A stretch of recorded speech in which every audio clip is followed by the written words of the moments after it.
Hi all, welcome to another Seasons at Home video. In this video we are going to continue with our Halloween dinner prep. Now brace yourself because this is going to be a long one. So the first things that I'm doing is the basil oil. I have transferred the thawed out basil that had a little bit of oil into my pestle and mortar, and I ground it as much as I could. I don't have a processor that is small enough to take care of this. That's why I'm doing it in the pestle and mortar. I don't mind doing it this way. You can do it in the processor if you want to. But anyway, when I was satisfied how small it was, I have transferred everything to the container squeeze bottle that I'm going to use. For that I was using a little colander and a little sieve.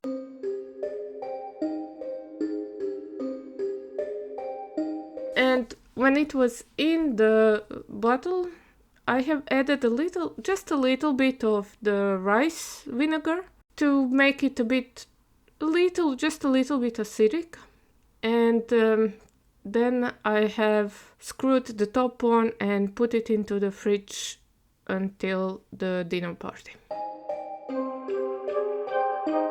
Next on my agenda was to prepare stuff for the kiwi caviar. For this I'm going to use the green kiwis because I wanted it to be more green of a color, and I'm going to use the spoon for this. Even though my kiwis weren't ripe as I wanted them to, it would have been much better if they were fully ripe, but it made it a bit more difficult to do this with a spoon. But so what I do is I remove the middle with the seeds as best as I can, and then only the green part goes into the blender and I blend it into the smooth paste. What I remembered was that I forgot to put my oil into the freezer, so I put it now and I started working on my tomatoes for tomato tartare. In order to make the tomato tartare, you have to skin the tomatoes and then remove the seeds from the middle of the tomato, and then all you do is just chop the tomato really fine.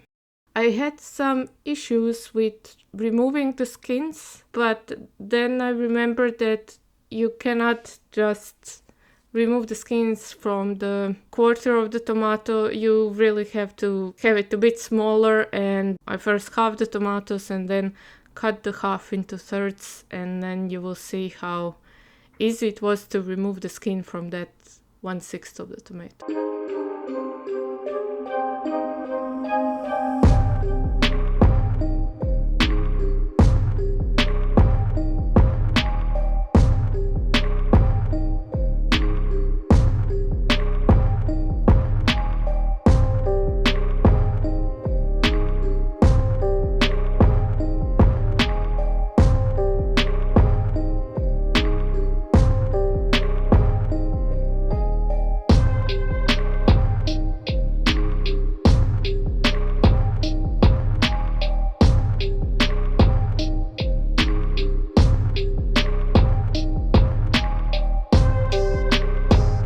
Ta-da-da!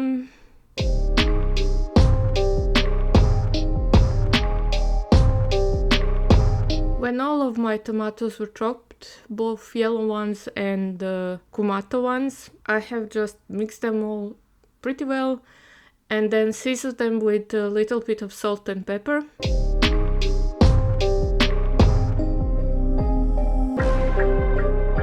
Mix it all in and taste it, made sure that it tastes okay, that it's salty enough, and put it into the fridge to marinate.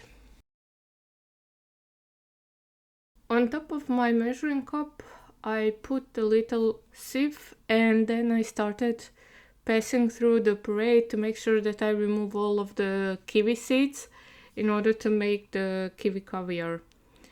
I'm using agar-agar. You can use gelatin if you want to, but I find that the agar-agar in case of this sort of dishes has much nicer texture, at least for me. So what I'm currently doing is I'm trying to get a little bit more than 100 milliliters of the fluid, and that way I can use just one sheet of the agar-agar that I have, because one sheet is for approximately 100 milliliters of the fluid. I usually tend to go a little bit more of the fluid per leaf of agar-agar, because then also it has a bit better texture, if you ask me. When all was sieved through, I put my mixture into the pot.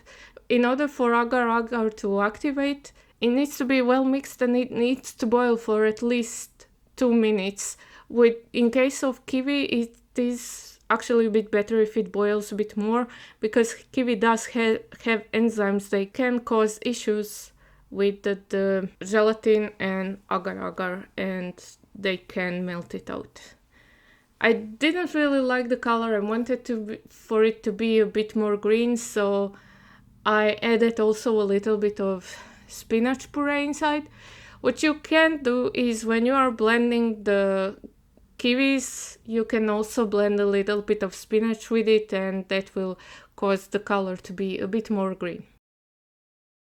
I left the mixture to cool down slightly, and I put it into another squeeze bottle, and then I took out my oil from the freezer and started to create caviar by simply dripping the mixture atop of the cold oil.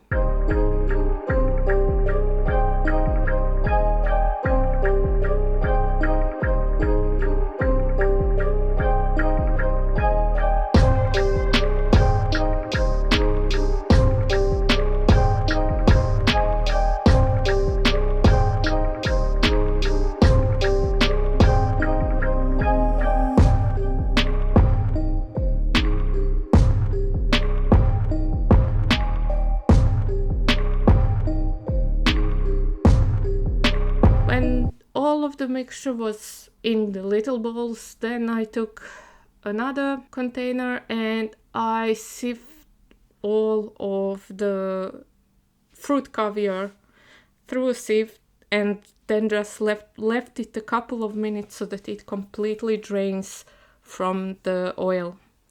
Since the oil is super cold, it tends to be a bit more viscous, so it does take a while for it to sieve through. After a couple of minutes, I now washed my fruit caviar from the oil. So what you do is you take a deep dish with water, you put your caviar from sieve into this dish, and you just mix it lightly with your hand so that all of the oil that is around the little balls of fruit caviar floats to the surface. You have to do this multiple times. I think I had to do it around 4 times in order for the water to be completely without any oils at all. And this is how it looked like when it was completely clean. So there was no oil on the surface, on the water. The little balls were perfectly clean.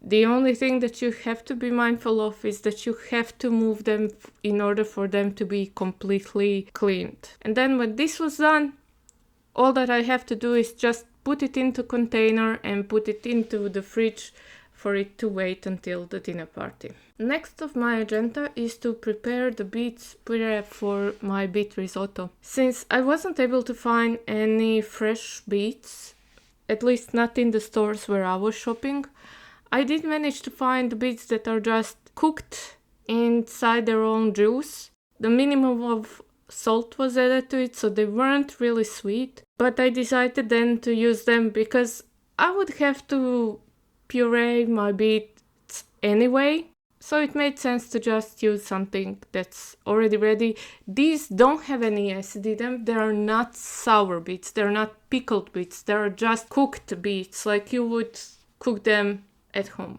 And then I just used a bit less that I wanted to, because my husband doesn't like the beet taste, and I pureed them into a beautiful burgundy puree. I really like how it looks like. It looks kind of bloody. The next step was just to add the puree into the little container and put it into the fridge. until the next day and the preparation before the dinner party.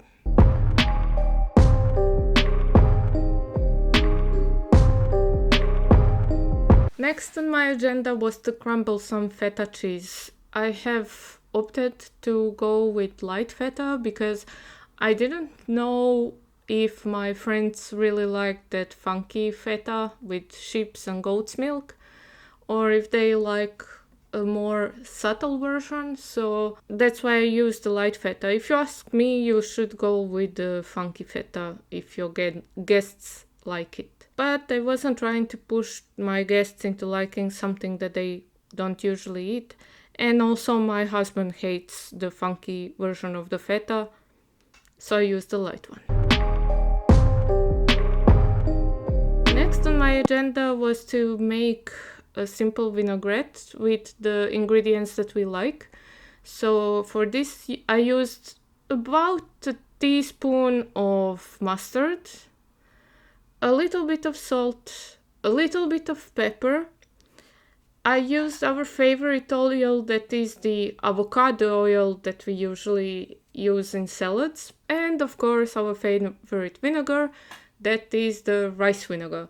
Now this may look strange to some, but my husband doesn't really like vinegar that much except aceto balsamico, but the rest of them he doesn't like. He hates apple cider vinegar with a passion. So I just use what we usually use for the salads.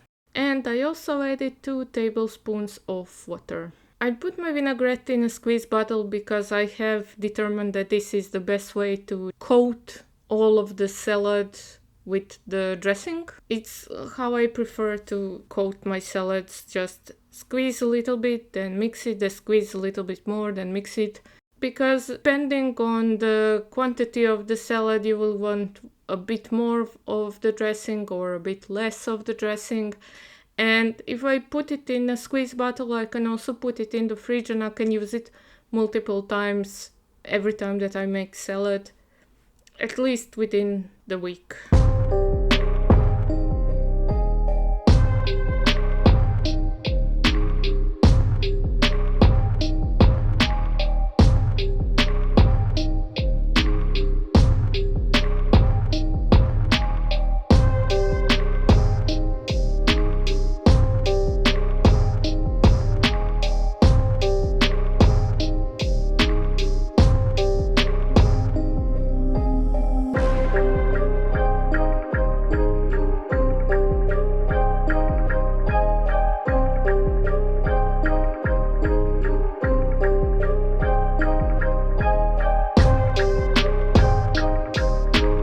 Was to make the vegan scallops, which are actually made by king oyster mushrooms.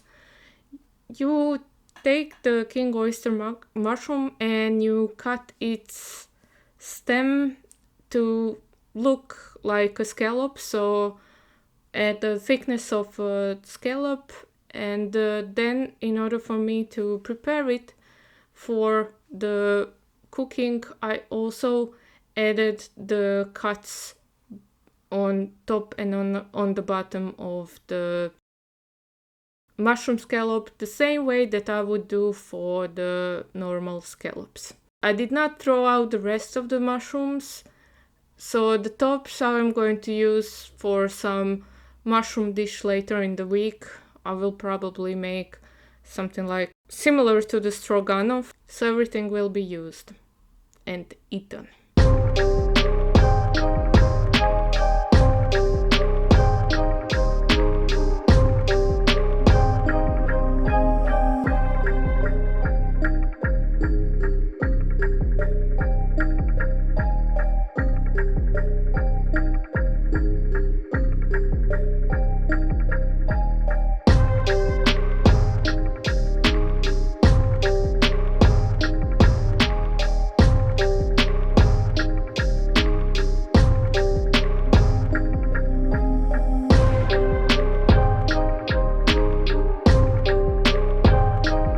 Last thing on my to-do list for this day, was to clean the red cabbage and to prepare it for tomorrow. I will put a little bit of red cabbage into the salad so that it's like a mixed salad from Lolo Rosso and the other red salad, and also the red cabbage will be mixed in as well.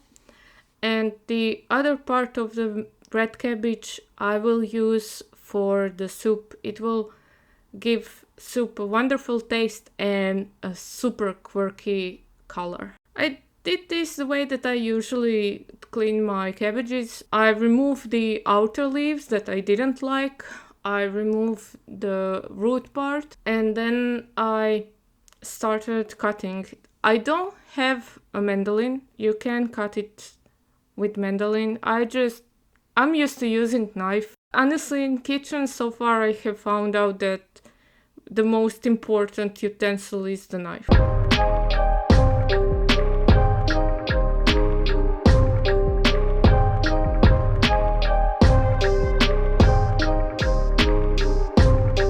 And that's it for today. I hope you like this video. I will see you soon with the third part. Take care. Bye bye.